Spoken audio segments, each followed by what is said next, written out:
Hello, it's Adam Morrison. When it comes to top-tier contracting, my go-to choice is McGilvery Environmental.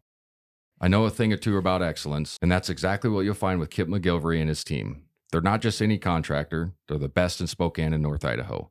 From start to finish, they ensure your project is completed with the highest quality results. With years of experience and expertise, they handle it all. New construction, meticulous repairs, asphalt paving for residential and commercial properties, excavation, and even environmental remediation. So why wait? Reach out to Kip McGilvery Environmental today by calling 208-556-6384 for your free estimate. Don't forget to mention my name, Adam Morrison, and experience the difference McGilvery Environmental brings to the table. Again, that's 208-556-6384, McGilvery Environmental. My number one choice for all my contracting needs. M4 CPA is a family-owned accounting firm passionate about helping businesses and their owners create a secure future for their families. They pride themselves on the quality of their work and put their clients first, ensuring they get the attention and care they deserve. Their mission is to provide exceptional accounting services to help you achieve your financial goals. M4 CPA is all about building long-term relationships based on trust, integrity, and transparency. With a team of experienced professionals, they offer personalized solutions to meet your needs. If you're a Perimeter listener, here's an exclusive offer for you. Mention the Perimeter podcast when you reach out to M4 CPA and get a free business consultation to assess your financial strategies. So, if you're looking for an accounting firm that truly cares about your business, trust M4 CPA. Accounting you can trust with a personal touch. Learn more at m4cpa.com.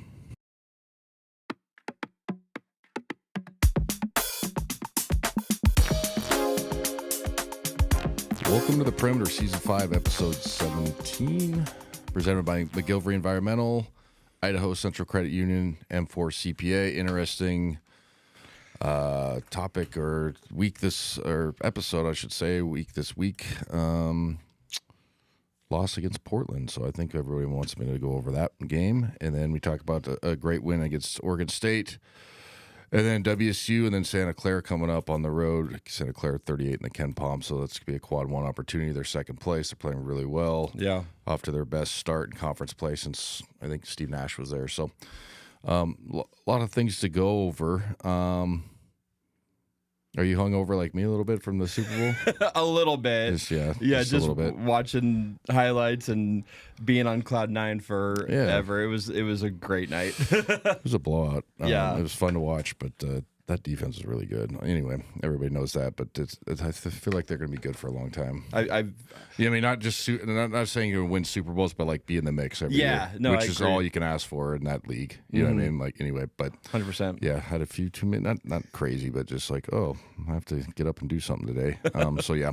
Anyway, Portland, right? So. The week before in the episodes, probably not going to go over anything. So I kind of have to eat crow a little bit. There were 240-ish in the Ken Palm or in the net or something like that when we played them. Interesting note, they were like 10-5 or 9-4 at home, so they obviously played better at home. That was apparent. But to start the game, they had the Foxwell kid, the kid from New Zealand. And New Zealand or Australia, one of the two. Sorry. And I know they're different cultures, blah, blah, blah. But New Zealand or Australia. Anyway, like you see, look at his numbers. He's averaging like 16. He's a freshman. He had, I think, 9 20-point games. So you're like, yeah, this guy could play.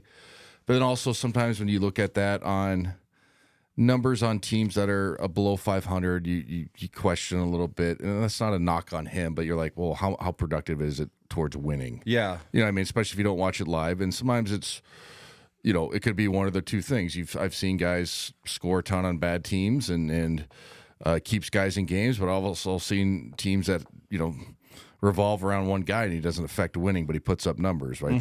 That's a real thing in every level of basketball. Are you making winning plays?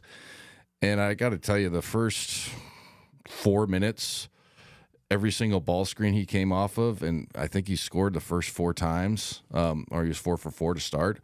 He was making all the right reads.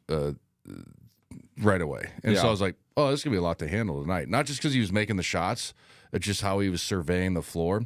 He had 2 games this season, I believe, with 15-plus assists. So it's not like he's just coming off and jacking it. Like, he can make the right reads. And I was, really, really impressed with his change of pace. We're talking about Joel Foxwell again for Portland. Just his overall kind of seeing the floor. It wasn't forced, but everything was downhill. It wasn't too many dribbles. It reminded me a lot from that. Remember that year, Mahaney down there for St. Mary's, I think his freshman year, and we couldn't, when Drew was guarding the ball screen, it was the second half down in Moraga for like that 8 minutes, and we literally couldn't figure it out. And he just got round every time, made the right read, or kicked it out for a 3. That's what it felt like in the first half. We were like, man, this guy's just killing us on the ball screen coverage. It's not like our guys weren't trying either. And I'm gonna talk a little bit about after I go through the whole game of just kind of reading people's comments online about our team and stuff, and just kind of like, I want like some of the stuff I have to be like, anyway. So, to start the game, it's like, okay, maybe we got to go into like a different pick and roll coverage, and I think we tried Manny on him, who's our best defender. Obviously, Braden had some cracks at him as well, but he was terrific. He had 13 points the first half. He was 6 for 11, so he started off really good and then kind of cooled off. 1 for 5 from 3, had 4 rebounds, which was terrific for a little guard, and then 4 assists, only 2 turnovers, 1 steal. Played all 20 minutes. And you look at the rest of their team, he kind of got everybody going and believing. When you play games like that, you have to take away teams' belief. And I know that sounds like it's a weird thing to say if you're not familiar with high-level athletics, but some teams, if they know the season's not gone great, you take away their belief, like, well, here we go again. Fuck it, let's just get our numbers, get the hell out of here and take a loss. You know what I mean? Like that's a real thing, or teams that are just not as connected. And I'm not saying that about Portland, but that's what you assume. Okay, so when they start rolling, especially at home, then other guys start feeling good. And that first half, they had a 6-point lead, and it was one of those things where like, okay, we're not playing very good. They shot 52%, which is obviously a great number, especially for us defensively. They go 3 for 8 from downtown, 4 for 4 from the free throw line. We're 12 of 27, so what is that? 44%. 7 of 17 from 3, so that kind of kept us in the game. It really did. Really, I mean, we couldn't score, make a 2-point basket. Obviously, that means we were 5 for 10. Okay, I guess we're about split, but it's still just having most of our makes be threes is like, okay, we're not getting anything thrusted inside. It's, when you just look at the numbers. Graham was solid. He has 7 points, 3 rebounds. But here's the biggest stat of the first half, and I think it has to do a little bit with getting jumped on energy-wise, and then I don't like to use the word not focused, because I don't think our guys are not focused. And again, that's some of the chatter you see online and people, and it's like, God, you guys are so dumb. It's not focus. It's just you got hit in the mouth a little bit, right? And like, they're not ready to play. Yeah, they're always ready to play. Like, that's just, this team just played a really good first half, but it was 18-9 on the glass. Yeah. And so obviously that was something that was a little bit concerning, but you're like, okay, Portland's really good at home, like I mentioned, or better than they are anywhere else, 9-5 or 10-4. I can't remember the number, but it's okay. Well, pretty good. You know what I mean? You guys are playing well at home. That's where you kind of hold serve.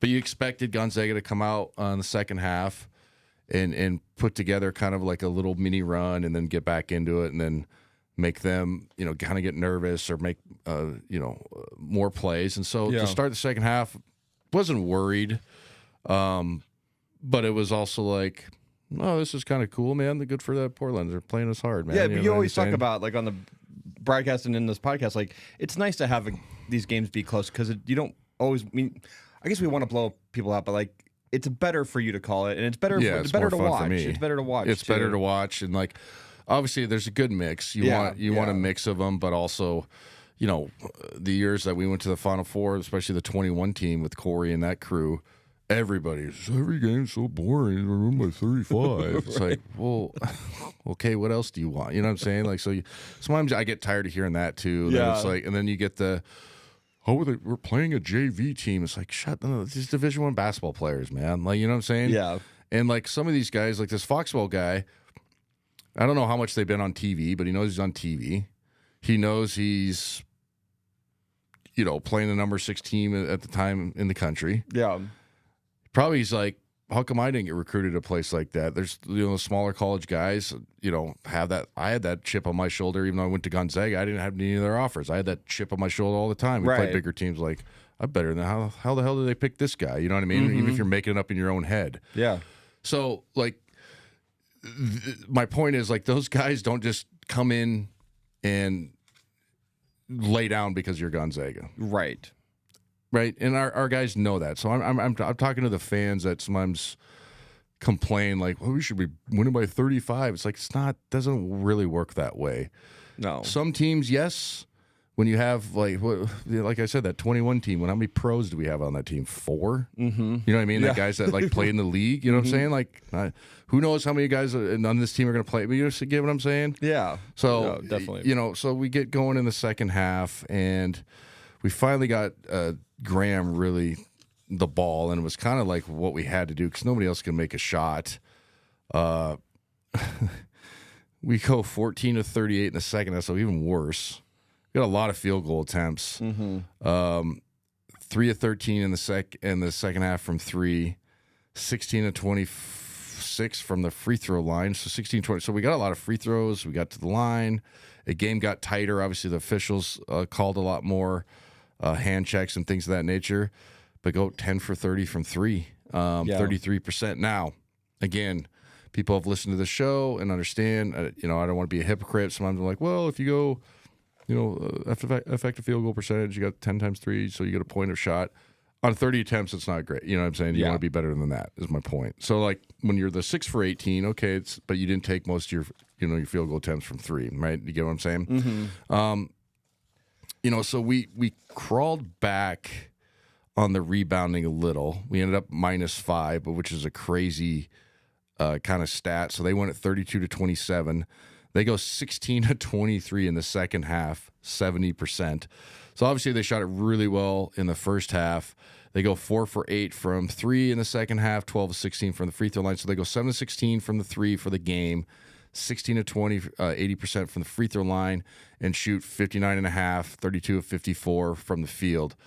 Those are numbers that you rarely will ever see in any college game, regardless, and then especially in the West Coast Conference, how good we have been defensively, especially the last 4 games prior to this with Braden Huff going down, and I've talked about how much better we are in theory on the perimeter defensively.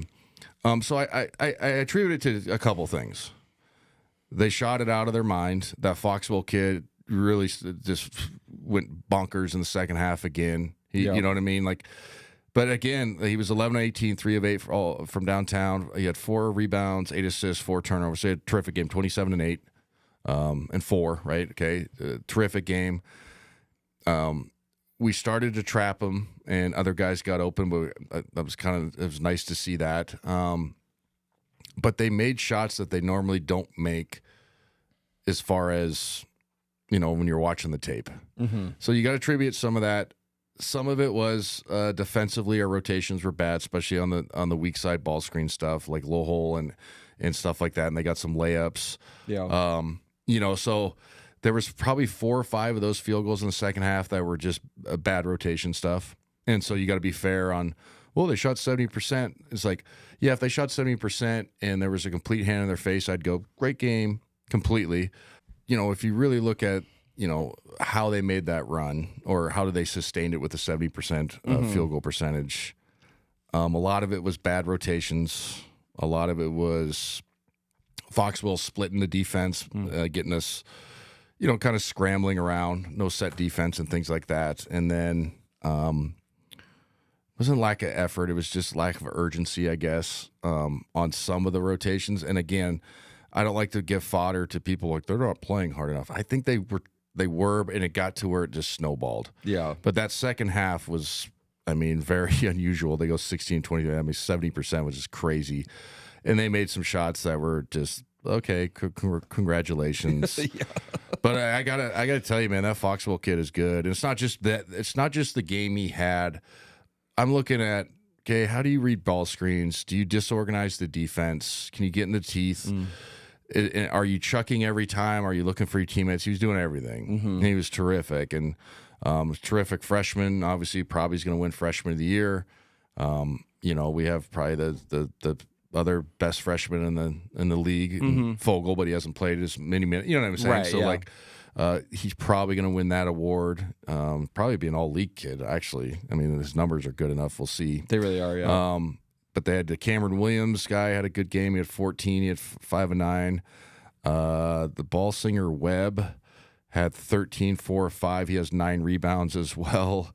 And then they get 11 from Garrett Knuckles. Nuckrolls.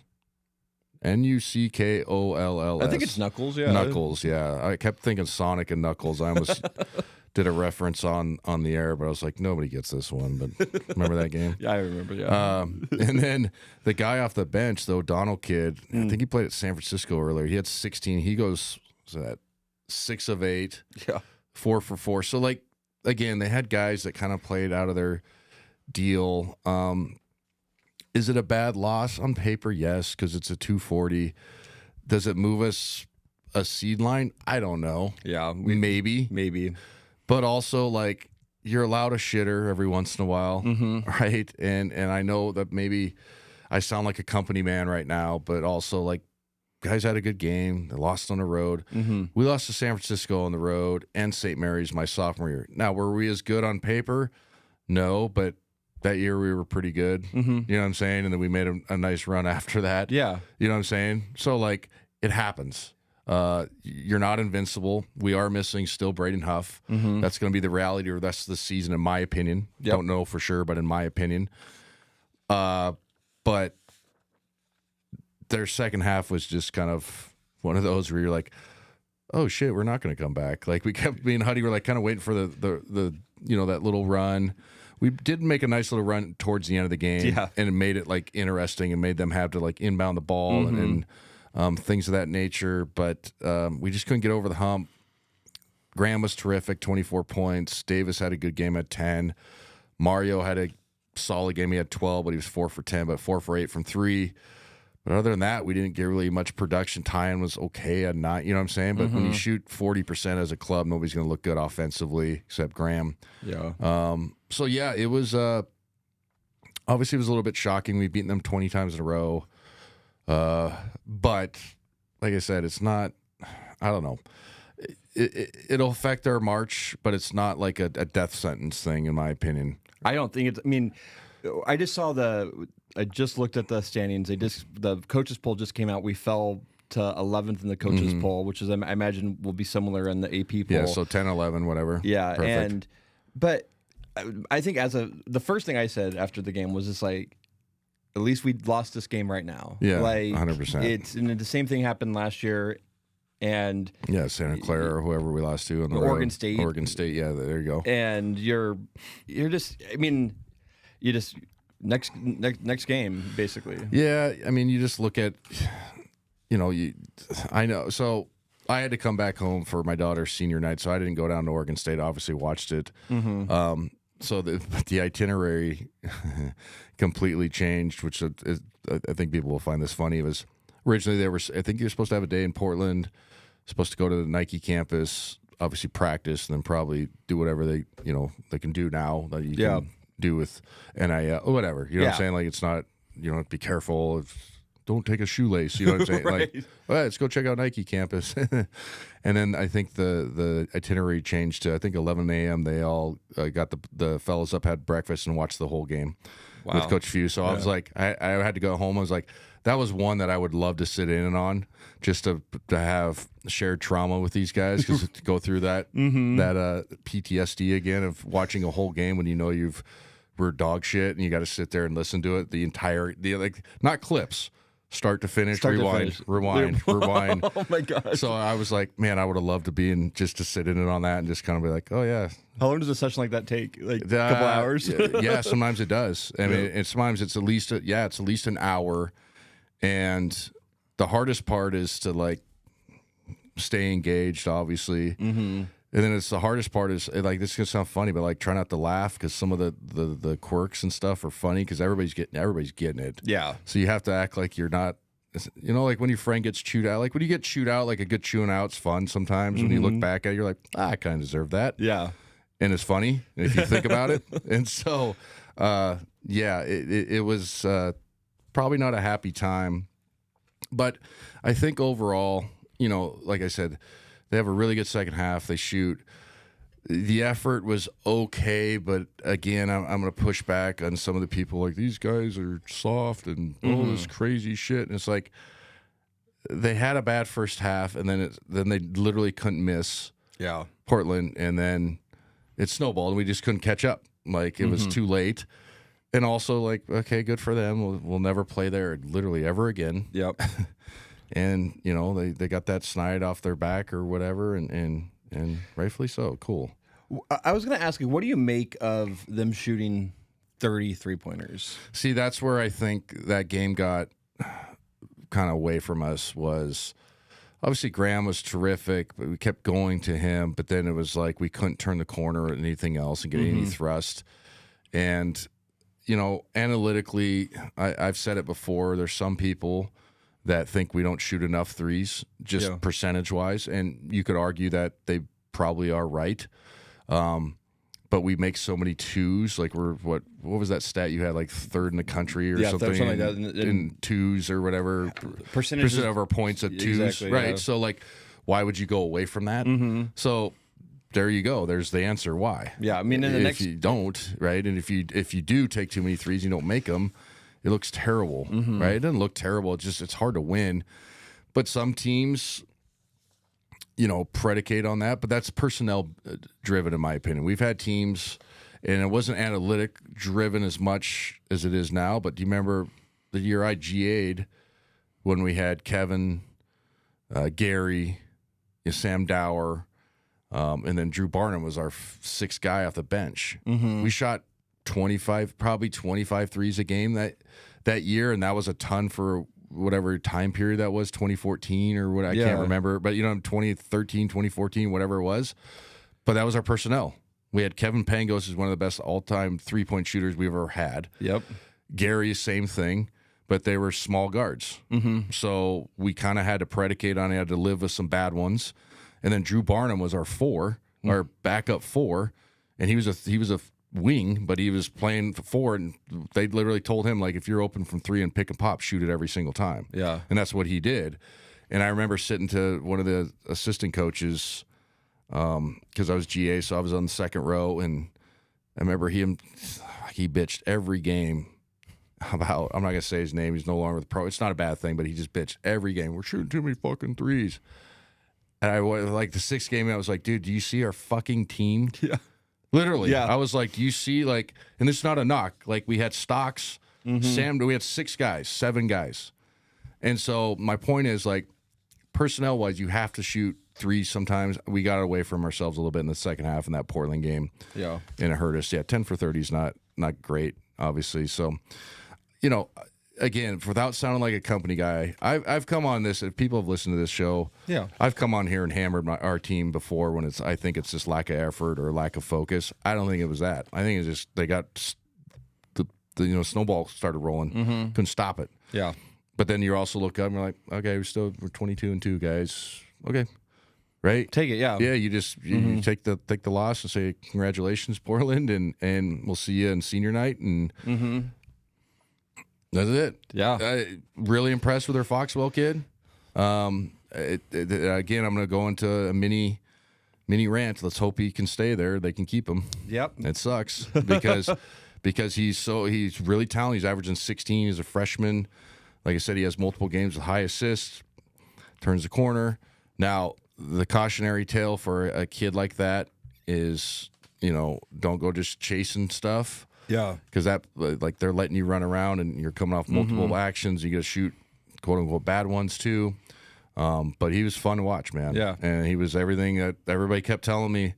And obviously during the scout, they knew he was good. Mm-hmm. But I was like, oh, okay. Whenever you see 16 a game on good numbers, and then the assists, and you're like, oh, okay, the kid can play. Then you see it, and you're like, well, yeah. So it was interesting, but I've never called a loss there. Never lost there, so that was unique. Yeah. I don't think their fans didn't really know what to do either. Like they were like, oh shit, we're up by, like there's 3 minutes to go and we're up 12. Holy shit! Like we might win this game. And you're like, and then we're like on the air like, they might win this game. That's how I felt watching it. Yeah, I was like, whoa. Because you just I kept on thinking, we're gonna come back. Yeah, I mean, I think we had some moments, but we had two. There was a couple sequences. They go to zone. Stephen Gentry calls a perfect. I'm not going to call out the call, not that probably nobody's listening, but it's a perfect zone call. He calls it right away. We got a wide open 3, miss it. Then we got a corner 3, miss it. You know what I mean? Like I think we're at those points. We're down 6 or whatever it was. You make that. And then they get tight. Yeah. We just didn't have that. Little momentum that back, and then they won all the 50-50 balls. Yeah, we didn't get that momentum till the last 2 minutes of the game. 2 minutes when they just needed to make free throws, and they did, and hats off to them. Yeah. So yeah, again, I kind of chuckled. I was just like, oh, this is interesting. Like I said, I like calling those games better. Not when we lose, but when it's interesting. It's no fun when it's boring.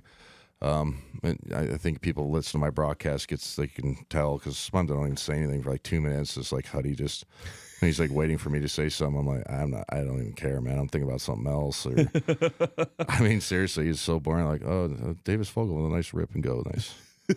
Whatever. It is what it is. But so, you lose that game, so they're like, okay, we got to get a split, and we played our Oregon State. Shortly there. The Perimeter will be right back after a word from our sponsor. It's time for Home Team Rewards. Zag fans, get your Bulldog branded ICCU Premier Rewards Visa credit card, the only card where you can earn rewards for everyday purchases while giving back to Gonzaga University. Choose from a Visa Rewards card with a lower rate or a Premier Rewards card with maximum rewards. With no annual fees, card control, and next-level security, you can spend smart from tap to app. Zags, rejoice! Find your card at iccu.com/gozags on approved credit. Okay, we got to get a split, and we played our Oregon State shortly thereafter. We lost there last year. Yep. And that was interesting because we've never won at the Gills Center, I think it's called, or Gale Center or something like that. It's Gills, yeah. Gills Center. So kind of like, holy shit. But that all that stuff's based in the 80s and 70s when we used to play each other. I think there's a great story. Pretty sure it's true. Well, yeah, it's got to be true. But like, I think when Gary Payton was at Oregon State, they came up and played Gonzaga, and I think he like reverse jammed and like grabbed his nuts and like got a technical, but like pure like. Fuck yeah, you know what I mean? Amazing. Yeah, like because he was that good. Yeah, like why am I coming to this fucking dump? You know what I mean? Like it's awesome. I remember hearing that story. I think it was Tommy told me, and whatever. But like when all those guys was the Fitz era. Like they were like, yeah, he was really good. Obviously. So anyway. That's what I'm saying. That's when we used to play Oregon State. Okay. Back with Gary Payton. Yeah, when they had Gary Payton, exactly. So we get into the first half of that game. Like I said, I watched it. I stayed home. And you can't say enough about how good Graham's playing. Yeah. I mean, he has 19 points, 4 for 4 from the free throw line, makes a 3, 5 rebounds, 1 assist, no turnovers, plays all 20 minutes. We go 15 to 29, 2 of 6 from the 3 line, 6 of 6 from the free throw, plus 2 on the glass. They shoot it well, too. It was 12 of 22. This Des White kid was terrific. He has 10 points. They kind of spread it all around. They go 5 for 7 from downtown. So it was a fun game to watch, right? You know, like we're like, okay, be nice if we were up by a little bit more, but we're +4 and we're still on the road, and you gotta have some perspective. And we get into that second half and just really clamp down the defense, which was terrific. Graham finished with 35. 13 of 18, so just a bucket's 35, which is terrific. 8 of 9 from the free throw line, 7 rebounds, 2 assists. Tyon was good at 15. Davis was fine. He had 8, 3 of 4. But we go 3 of 10, so we barely shot any threes. I bet you the message was, okay, let's not take them, but let's impose our will and score the ball inside, drive it, be tough, finish off 2. We go 17 and 27 in the second half, 63%, 14 to 16 overall from the free throw line. In the second half, we really clamped down. His defense was terrific, 7 to 21 for them. 5 for 11 for 3, so holy crap. Like, that's the only reason they kind of stayed in it. Yeah.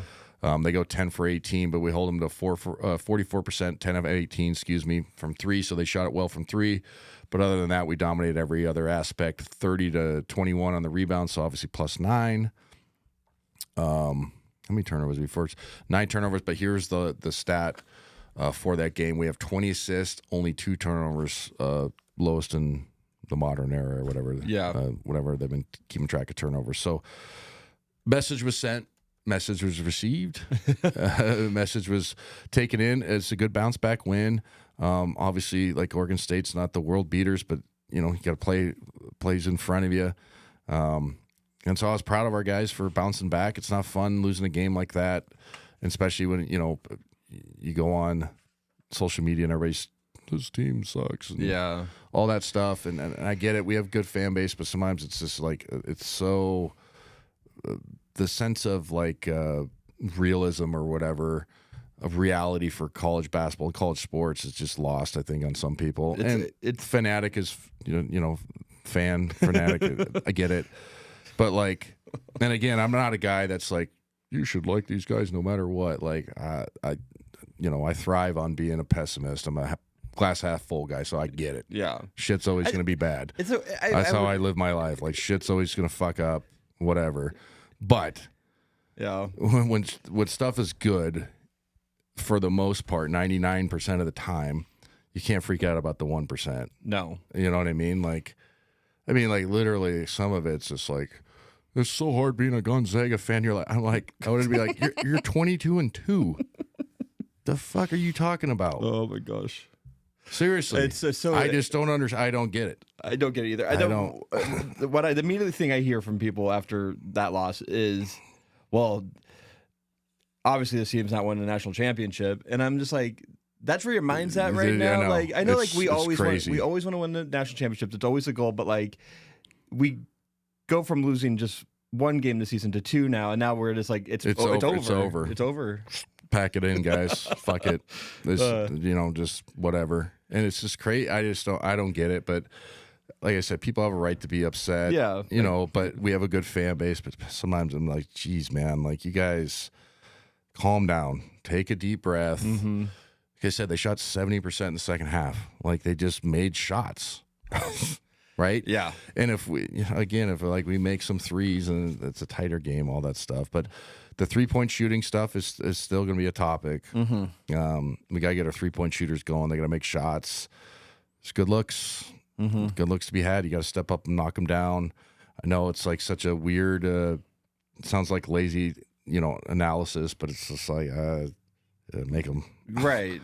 Seriously, you can draw, like I said, that we've had, like, in that game, when they go to zone, and I thought Shante Liggins did an excellent job coaching. Like, he had a good game plan, and he tried to junk it up and blah blah blah. When you're you have less personnel than we do, and he would probably say the same thing. It's not a knock. You gotta scheme your way through things a little bit, right? You know what I mean? Like, and he did that, and so it threw us through a loop a little bit.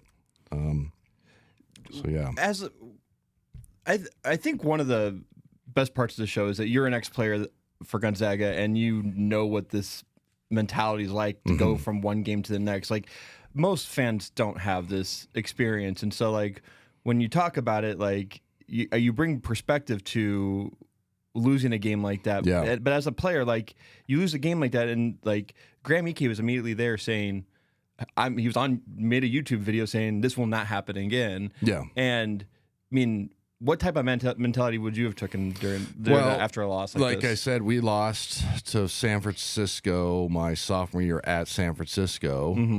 We just got our ass kicked. I think we were in 2-3 zone most of the time, and the bottom side, like weak side rebounding, got our ass kicked. I ended up getting benched the next game, or I didn't start.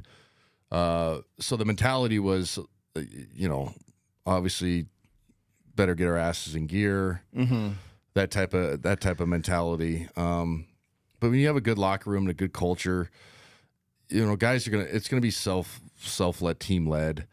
So, like I said, Fewy and the staff probably had some come to Jesus clips. Like I mentioned, you're going to watch the whole game. And it's not like, how come you can't make a fucking three? It's not that. It's like, how come you're not on the split line when we told you to be? You know what I'm saying? Or we're in our, drop coverage and you went over and that fucks the whole thing up. But it's on the scouting report and we tell you guys enough. And if you can't handle it, can't play you. And you want to play in the league, it's the scouting reports are like that every night. Yeah. Or you're playing this guy, he goes left 62% of the time, and he scores more from this, and they run a wide pin down. Are you going to top lock him, or are you going to lock and trail? What are you going to, you know what I mean? You have to know it.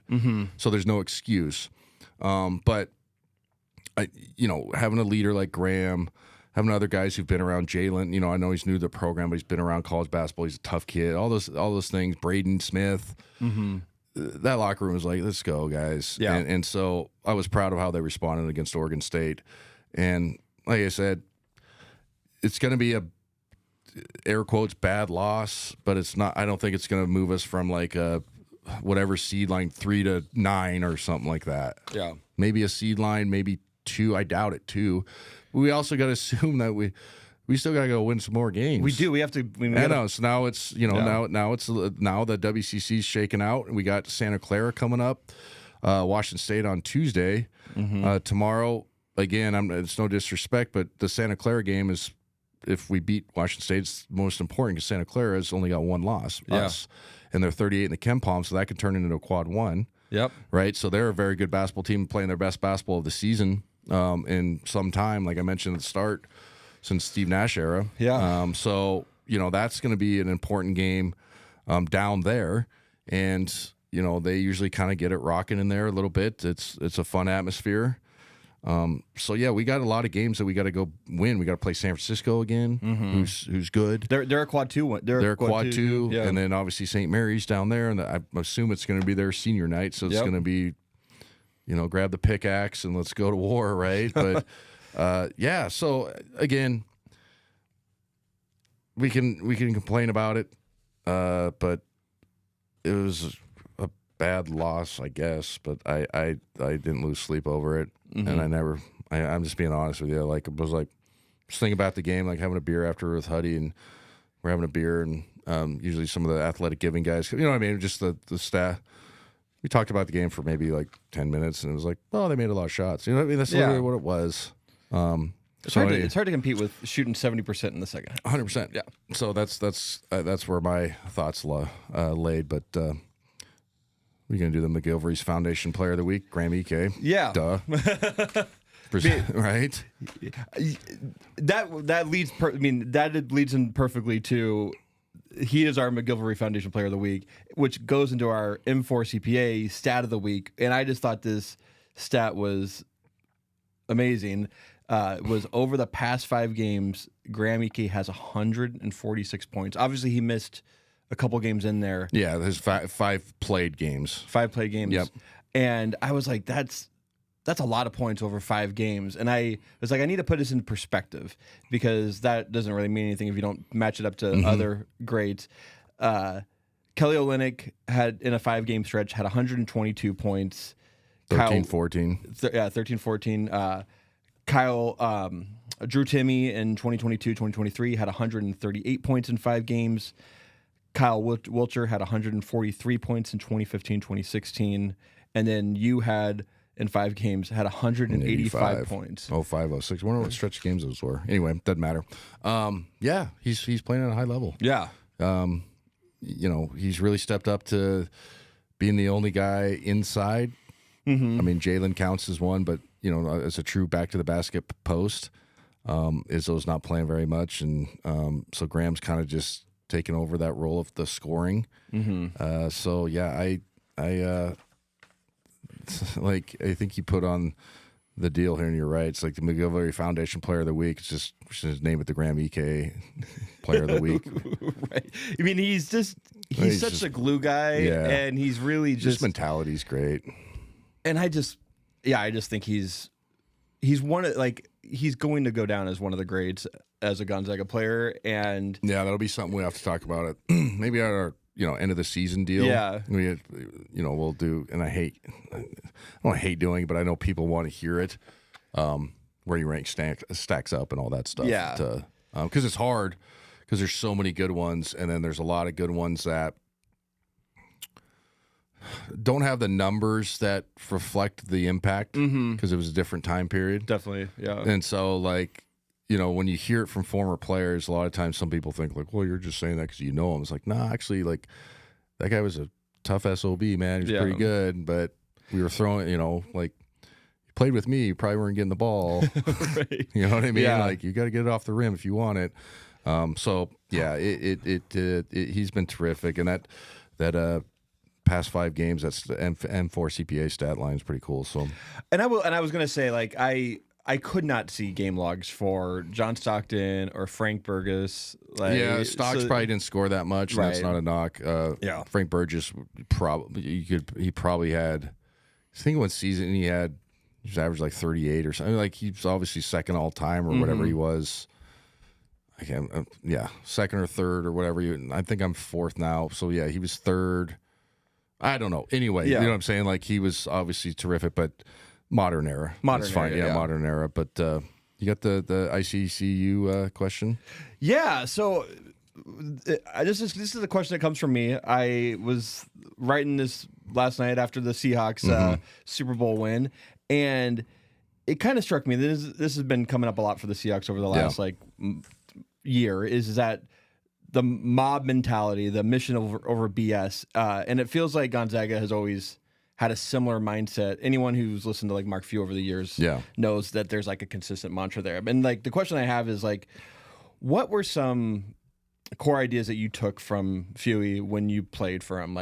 What really resonated with you at Gonzaga that stuck with you throughout your playing career and then on to coaching? I think just attention to details. And I've talked about it on the show, you can go into a preparation for a Sweet 16 game or Portland. Obviously, there's going to be a little bit more hype for the Sweet 16, but it's pretty much going to feel the same. Yeah. If you closed your eyes and you didn't know what the what game it is, you're going to get a full detail on 1 through 10 guys who play. Yeah. And you're going to get a full detail on what they run, and you're going to get a full detail on how to guard it. Yeah.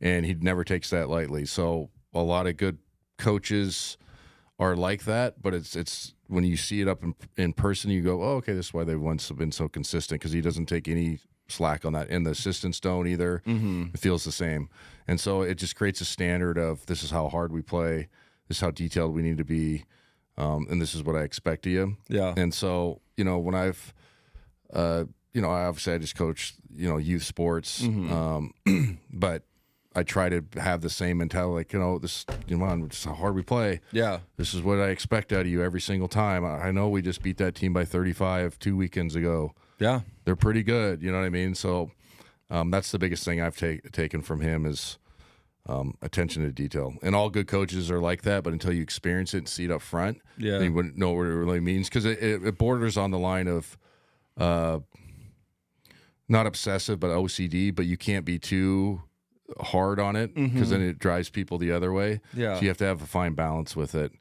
But I mean, former players will attest, there's been so many shoot arounds where you're kind of dicking around a little bit, and he'll just lose his mind because he's and we're playing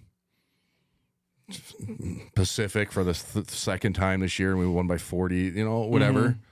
And he'll lose his mind on somebody, but he's right, and this wakes everybody up. It's like, no, man, let's pay attention to what the F is going on. Yeah. So yeah, that's the biggest thing I've taken from him is attention to detail every single time. Yeah. At all times. So I always so interesting to hear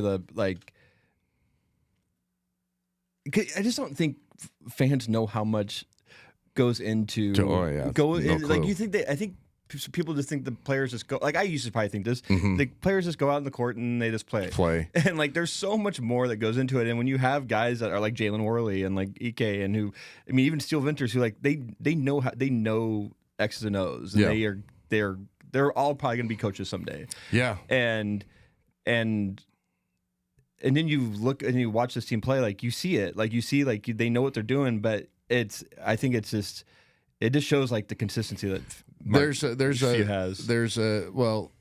a sequence that kind of encapsulate that whole idea of how detailed you have to be as a Division I player, obviously a pro, and then what your coaching staff give you.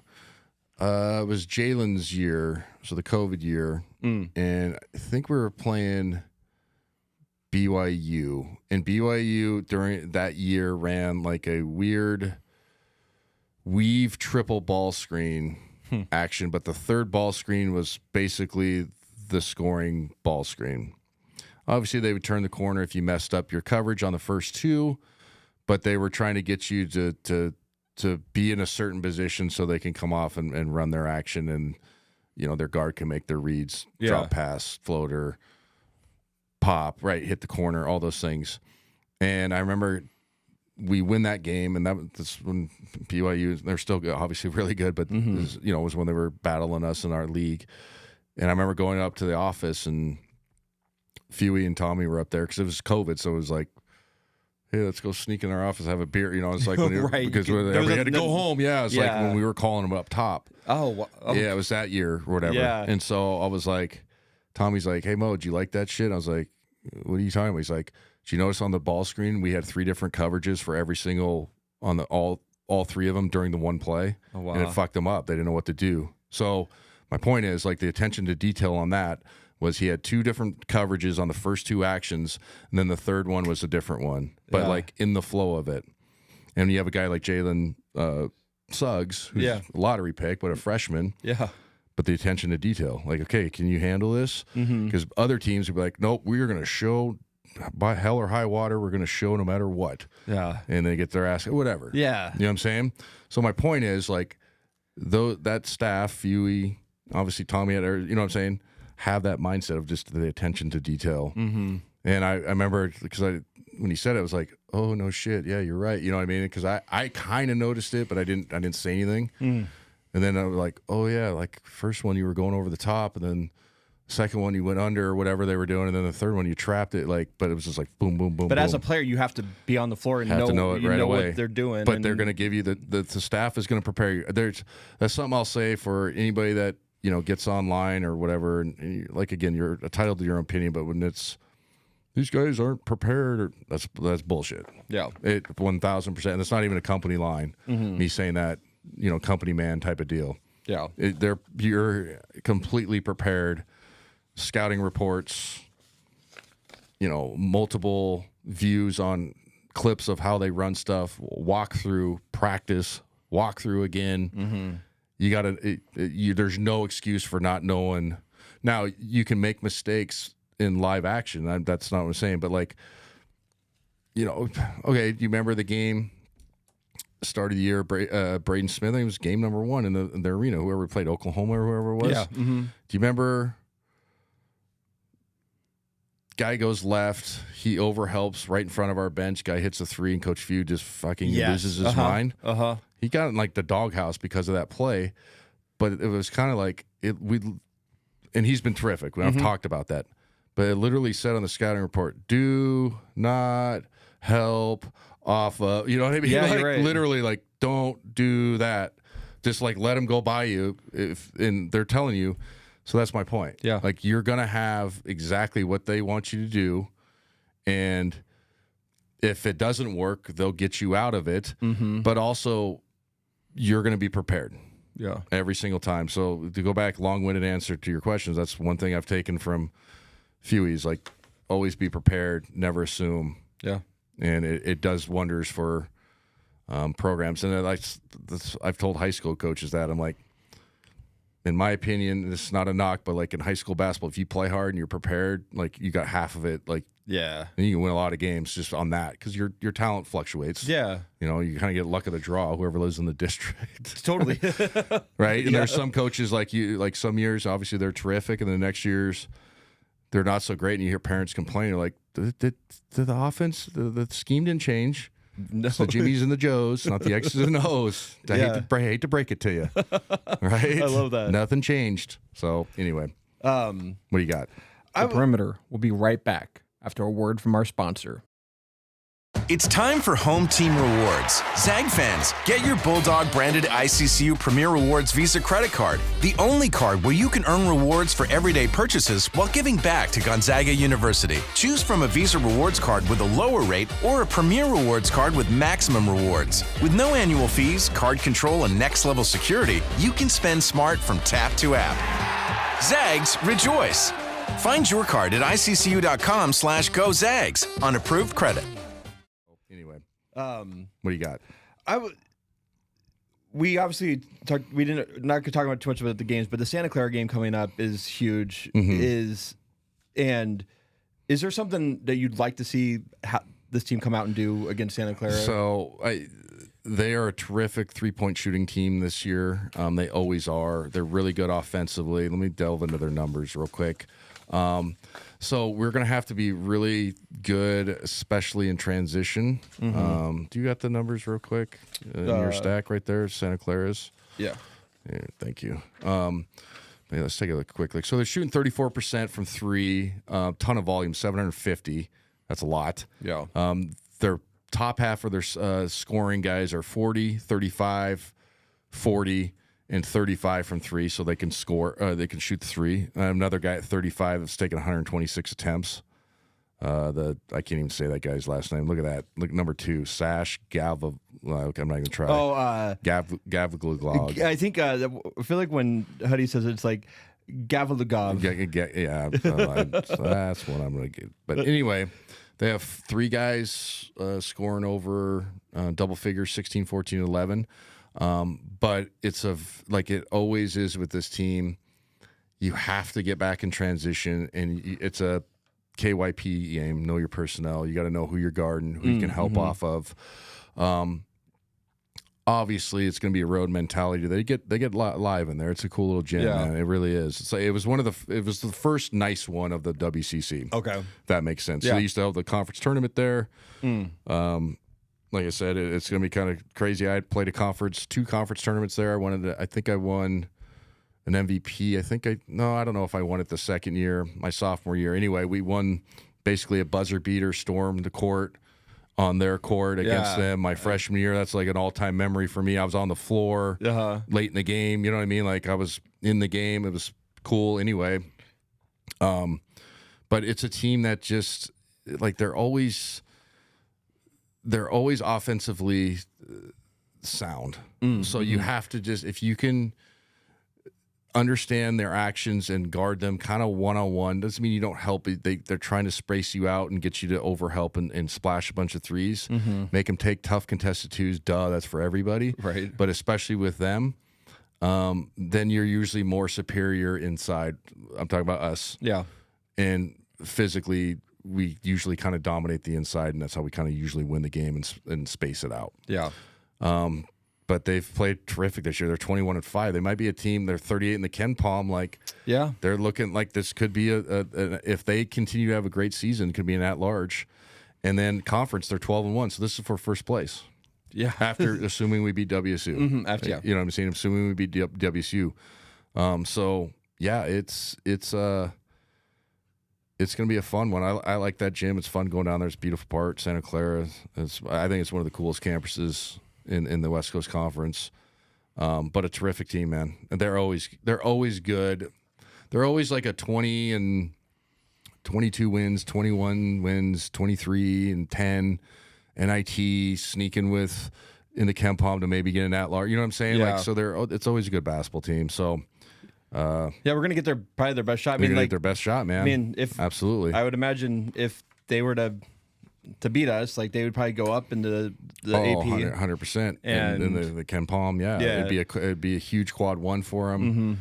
Then they're let's just say they're 23-5 at that point, and let's say you finish the season, whatever, and you get out of there, like you have a real case, because that's what San Francisco was a few years ago. Definitely, That yeah. finished third in our league. I know they're in second, but we're just going assume Gonzaga St. Mary's finished, 1-2, Yeah. whatever that is, whatever order that is. They got in, so we'll see. But it's a big time game, especially with the Portland loss. Yeah. It makes it Yeah, and magnified. they've been. I mean, and honestly, they've been kind of ever since the loss to us. They've been they're terrific. rolling through. Like they were on the ropes against Washington State, but they got that win. But They went 1, 2, 3, 4, 5, 6, 7, 8 straight wins. Yeah, They beat St. Mary's by 8. yeah. And that's kind of their other rival. Mm-hmm. Because by they're in the geography. in the Bay, yeah. It's same Walnut Creek, Santa Clara area. Yeah. So yeah. Well, let's get into some housekeeping real quick. We got the McGilvery environmental ticket giveaway coming to a close. We got one more week left to go and leave a review on Apple Podcasts. Leave us 5 stars on Spotify. If you review us on Spotify, send us a DM on Instagram. But the announcement I have today for it, as I said, we would announce the game that you'd be going to is the winner gets to go to the final home game versus Portland. Sweet, dude. Senior night. On senior night, February 25th. I mean, there's so much implications in this game. There's senior night. There's getting a revenge against Portland, but also like this could be for the WCC championship. Could be for regular season. your regular season, because then if St. Mary still has 2 losses, blah blah blah, you still have to go down there. But thanks. Obviously, yes, there is. This isn't the final game. There's one more game after this against St. Mary's. Yeah, but home game. Final home game. Yeah, it's the final home game. Yeah, not the final game of the season, but should be good. yeah, it's gonna be. Yeah, so we'll announce that. We'll announce that next week, and so keep on reviewing the podcast. Please review. Vote for the show in the Inlander. Yeah. Final day to vote is February 17th. And I got to read this guy's review real quick because I just thought it was hilarious because he's kind of making a nod to how much we talk about Ken Palm in net rankings. He said, #1 pet podcast in the net rankings. This show's a must listen for anyone who knows basketball or wants to learn the intricacies of the sport or just the casual fan. Morrison and his sidekick will help you understand the Zags with an insider's view, and it's well produced. So thank you. Yeah. Thank you, JF Hester, Idaho fans. JF Hester, Idaho fans, we appreciate it. Yeah, but also go vote for us as best local podcast in the Inlander. Those polls close next week on February 17th. But we'll be back next week, hopefully with some good news with Washington State and Santa Clara, but some tougher games coming up. Thank you for listening. Thank you for our sponsors, McGilvery Environmental, Idaho Central Credit Union, M4CPA. See you next week. Awesome.